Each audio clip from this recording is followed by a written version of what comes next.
പറു ഇടി കൊച്ചെ, എന്തായി കാര്യങ്ങള്? ഞാൻ കൃത്യം 12 മണിയാകുമ്പോ വണ്ടിയായിട്ട് വരട്ടെ, നീ എന്റെ കൂടെ ഇറങ്ങി പോരുവോ? രാത്രി ആക്കണ്ട, ഇപ്പൊ തന്നെ ഞാൻ വരാം. അച്ഛനും മക്കളും നല്ല ഉറക്കത്തിലാ. എടി കൊച്ചെ, നീ പോരുമ്പോഴേ മാക്സിമം സ്വർണ്ണവും ക്യാഷും എടുക്കണം കേട്ടോ. ഓക്കേടാ. ഡ്രസ്സും ഓർണമെന്റ്സും ക്യാഷും ഞാൻ എടുത്തു വെച്ചിട്ടുണ്ട്. വീടിനുള്ള തെക്ക് വശത്തെ വഴിയിൽ വന്നാൽ മതി, ഞാനവിടെ വന്നോളാം.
മോളെ മോളെ അപ്പോട്ടാ അപ്പോട്ടാ കുഞ്ഞ് അപ്പോട്ടാ കൊച്ചിന് ഹോസ്പിറ്റലിൽ ഇതെന്നെ ഫിക്സോ?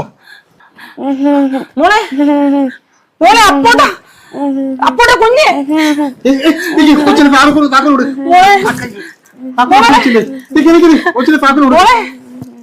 മോളെ മോളെ നമുക്ക് കൊച്ചിനെ ആശുപത്രി എടുക്ക്.